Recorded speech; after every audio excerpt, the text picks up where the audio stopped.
नमस्कार साथियों, एक बार फिर मैं दीपंकर समझदार चार्टर्ड अकाउंटेंट, आपका दोस्त और बिजनेस ग्रोथ एसोसिएट आज चैलेंज बताने वाला हूं जो कि फाइनेंस बिजनेस वालों को होता है। और अगर ये चैलेंजेस वो ओवरकम कर लेते हैं तो जीत पक्की है। तो सबसे पहला चैलेंज क्या है ये बताता हूं। सबसे पहला चैलेंज है नॉलेज। नॉलेज किस चीज का नॉलेज होना चाहिए? आपको लीगैलिटी का नॉलेज होना चाहिए, डॉक्यूमेंटेशन का नॉलेज होना चाहिए, पेपर वर्क आपको बहुत अच्छे से पता रहना चाहिए, और लाइजनिंग जो डिपार्टमेंटल लाइजनिंग आपको पता रहना चाहिए, कंप्लायंस कैसे करते हैं, कितना फ्रीक्वेंसी होना चाहिए, कौन करने वाला है, उसके लिए इंफॉर्मेशन क्या चाहिए, ये सारा चीज हम लोग को पता रहना चाहिए। इसके अलावा कोई एक्ट रूल्स रेगुलेशन जो हमारे ऊपर एप्लीकेबल होता होगा, चाहे पीएफ हो, ईएसआईसी हो, या जो भी एक्ट हमको एप्लीकेबल होता है उसका बेसिक नॉलेज और थोड़ा सा एडवांस नॉलेज, क्योंकि हम लोग मालिक हैं तो ये होना बहुत ज्यादा जरूरी है। पहला चीज, राइट। सेकंड इंपॉर्टेंट चैलेंज है जो कि आजकल लोग केवल उत्तेजित हो जाते हैं कि मुझे ये वाला फाइनेंस बिजनेस करना है, कल से धंधा खोलने वाला हूं, लेकिन उनको नहीं आता मैनेजमेंट, उनको स्टाफिंग नहीं आता, उनको पब्लिक डीलिंग नहीं आता।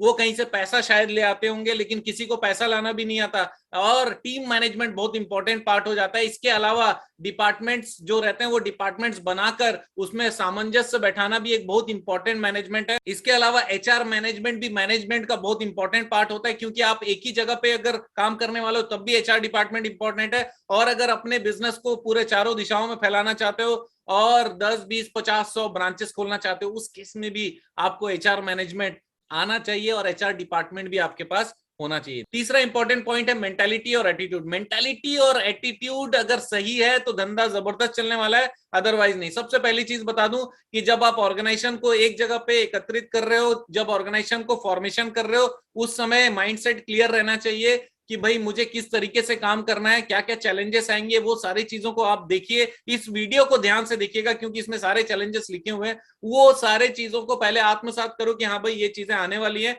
मुझे इस तरीके से हैंडल करना है। और जब भी ये प्रॉब्लम आएगी तो उसका सॉल्यूशन मुझे ट्रेनिंग लेकर, जानकारी लेकर, या फिर उसके बारे में पढ़ाई करके मुझे उस चीज को सीख के आगे बढ़ना है। तो मेंटालिटी बहुत इंपॉर्टेंट है। और एक चीज बताऊं, फाइनेंस बिजनेस ऐसा बिजनेस है जिसमें रेगुलेटरी फ्रेमवर्क में कहीं ना कहीं पे कुछ गड़बड़ी हो जाती है कभी कभी। अगर होना नहीं चाहिए, लेकिन उसके बाद भी मालिक के कारण कहीं गलती हो जाती। मालिक के कारण क्यों बोला? क्योंकि आपको आदत है दूसरे के ऊपर नाम लगाने की। मैं बोलता हूं कुछ हो जाए अपने ऊपर नाम लगाओ। तो मेंटेलिटी ये रखो कि मेरे कारण ही हुआ है जो हुआ है, अब मैं इसको सुधारने का प्रयास करता हूं, कैसे भी करके आगे से गलती नहीं होगी, मैं ध्यान रखूंगा। और अगर हमारे किसी आदमी ने गलती किया तो आदमी चेंज करूंगा या आदमी को सिखाऊंगा। मेंटेलिटी और एटीट्यूड अपना सही करिए, क्योंकि बिजनेस एक पॉजिटिव चीज है जो केवल आपके लिए नहीं, आपके बच्चों के लिए और दूसरे पूरे समाज के लिए, जो भी आपसे कनेक्टेड है, सबके लिए एक प्रोत्साहन होना चाहिए कि जबरदस्त काम हो रहा है, बढ़िया कंपनी है, राइट। चौथा चैलेंज है फंड सोर्सेस। फंड का सोर्सेस का लिमिटेशन है, फंड कहां कहां से मिलने वाला है, ये सारी चीजों का अरेंजमेंट। कई बार क्या होता है, 100 रुपए की जरूरत है, आपको 20 रुपए मिला, आपने धंधा चालू कर दिया, वो 80 रुपए की गारंटी नहीं है, और फ्यूचर में अगर वो 80 रुपए नहीं मिले तब आपका धंधा डूब सकता है। तो फंड का सोर्सेस सबसे पहले कंफर्म करना चाहिए। जहां जहां से पैसे मिलने की उम्मीद है वहां पर एग्रीमेंट बनाकर आप काम शुरू करिए, ताकि जो भी आपसे कनेक्टेड है उनको आप बता सको कि मैं पेपर वर्क में पक्का हूं। पहला चीज जो मैंने बोला नॉलेज, उसमें पेपर वर्क भी इंपॉर्टेंट है। तो फंड के समय भी पेपर वर्क इंपॉर्टेंट है। आपको प्रेजेंटेशंस बनाने की जरूरत है, आपको जो पिच डेक होता है वो बनाने की जरूरत है, आपको अपना जो प्लान है, अपना बिजनेस का प्लान है, उसको बनाने की जरूरत है। ये सारी चीजें अगर आप नहीं बनाओगे तो फंड आपको मिलना बहुत ज्यादा मुश्किल होगा, राइट। पांचवा इंपॉर्टेंट पॉइंट है बिजनेस प्लानिंग। आप जो बिजनेस करने वाले उसकी प्लानिंग अगर नहीं होगी तो वैसे भी फंड नहीं मिलने वाला, और फंड तो बात की बात है, आपको बिजनेस में लाभ नहीं मिलने वाला। बिजनेस प्लानिंग 1 साल, 2 साल, 3 साल, 4 साल, 5 साल के लिए होना चाहिए कम से कम। और 1 branch, 2 branch, 3 branch, 10 branch, 100 branch तक भी हो सकता है। आपका सोच क्या है उसके ऊपर डिपेंड करता है। हर एक फैक्टर जो हमारे बिजनेस को अफेक्ट करता है उसका बिजनेस प्लान मैंने देखा नहीं है कि एनबीएफसी वाले बनाते हैं। कोई भी, चाहे वो निधि कंपनी हो, माइक्रो फाइनेंस कंपनी हो, या साहूकारी तो दूर की बात है, लेकिन आरबीआई, एनबीएफसी वाले तो बिल्कुल भी नहीं बनाते हैं। आप प्लीज बनाइए, तब जाकर आप बहुत सारी चीजों को कंट्रोल कर पाओगे और उसको सही तरीके से उस सिचुएशन को जीत पाओगे। छठवां इंपॉर्टेंट पॉइंट है कंसल्टेंसी। आप देख रहे होगे कि निधि में बहुत सारी कंपनीज डूब रही क्योंकि कंसल्टेंट खराब थे। आरबीआई की बहुत सारी एनबीएफसीज हैं जिनका कंप्लायंसेस प्रॉपर टाइम पे नहीं होता था बोल के वो काफी सारी हाई पेनल्टीज पे करते हैं और लेट फीस पे करते हैं। उसके बाद भी कई लोगों का जो लाइसेंस है वो लाइसेंस विवाद में आ जाता है, लाइसेंस प्रॉब्लम में आ जाता है।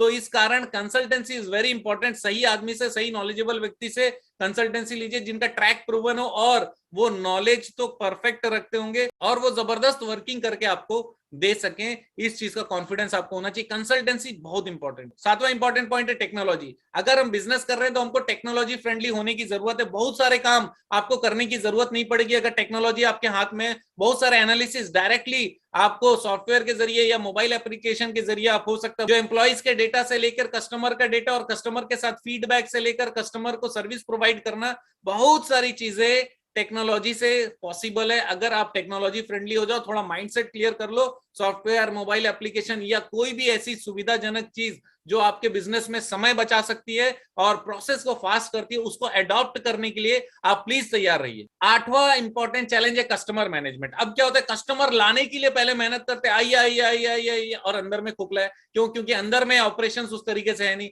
हमने एकदम सस्ते सस्ते एम्प्लॉय रखे, या फिर एम्प्लॉय सही है लेकिन उनको पैसे कम देना चाहते हैं। हम उनसे प्रॉपर काम लेना हमको आता नहीं, क्योंकि हमको मैनेजमेंट नहीं आता तो हमको काम लेना नहीं आता, और काम वो करते नहीं है तो मैं सैलरी कम देता हूँ। सैलरी कम देता हूँ तो उनका व्यवहार भी बहुत बढ़िया नहीं रहता, व्यवहार बढ़िया नहीं रहता। जो कस्टमर आता है उसके साथ में उसका जो बातचीत है वो बहुत मजेदार नहीं होता, उनको फीलिंग प्रॉपर नहीं रहती, कस्टमर का एक्सपीरियंस खराब हो जाता है और उसको लगता है कि यार ये जगह बेकार है, फालतू फंस गया यहाँ पर आकर। और अगर वो आपसे कोई 1 करोड़ का डील करने वाला होगा, हो सकता है 1 रुपए की ना करे, या पहले एक बार अगर कुछ काम कर लिया तो आगे ना करे। अगर आप चाहते हो कि आपका कस्टमर आपका फ्यूचर में फंडिंग और इन्वेस्टर बन जाए, फंडिंग प्रोवाइडर और इन्वेस्टर बन जाए, तो आपको हमेशा ऐसा सोचना चाहिए कि मेरा बिजनेस एक मॉडल है और वो मॉडल को हमेशा मॉडलिंग करते रहना है। इसी कारण आपको जबरदस्त परफॉर्मेंस हमेशा हर क्षेत्र में दिखाना है, चाहे वो मार्केटिंग हो, चाहे ऑपरेशन हो, चाहे अगर आपके ऑफिस में कोई आ गया तो उसका जो एक्सपीरियंस है, उसका ट्रांजैक्शन करना चाह रहे हो तो ट्रांजैक्शन फास्ट होना चाहिए। इस तरीके से 100% मदद करने और डिस्प्ले जबरदस्त रखने का काम आपको करना पड़ेगा, राइट। लास्ट इंपॉर्टेंट चीज आपको बता दूं, जो चैलेंज है वो है मार्केटिंग। मार्केटिंग बहुत इंपॉर्टेंट है। किस तरीके से आप कैसे कैसे लोगों को टारगेट बनाते हो और टारगेट वाले लोगों को किस तरीके से लाते हो, कौन सी स्कीम ऐसी होती है, कौन सा सेवा ऐसा होता है, कौन सा ऐसा यूएसपी है आपका जिसके कारण केवल आपसे ही काम कराना चाहिए, उस चीज को ब्रांडिंग करना इज वेरी इंपॉर्टेंट। तो आपका बिजनेस ब्रांडिंग भी मार्केटिंग का एक पार्ट है, और अगर आप कस्टमर हैंडलिंग भी साथ में जबरदस्त कर रहे हो, आपका धंधा जबरदस्त चलने वाला है। ये 9 चैलेंजेस आप लोगों को हिला कर रख देंगे, और इसमें से अगर 9 को आप पूरा कर लेते हो, मेरी गारंटी है कि आप जबरदस्त हाइट तक पहुंच चुके रहोगे। एक एक करके खत्म करके रखो, आप आगे जीतने वाले। एनबीएफसी की ट्रेनिंग में रजिस्ट्रेशन करने के लिए आखिरी 2-3 दिन बचे हुए, अगर आप चाहें तो तुरंत रजिस्टर करें, क्योंकि आप जानते हैं मेरा मिशन है हमेशा आप लोगों की मदद करना और समय पर सारी जानकारी देना। तो बने रहिएगा मेरे साथ। आपका दिन जबरदस्त और शुभ हो।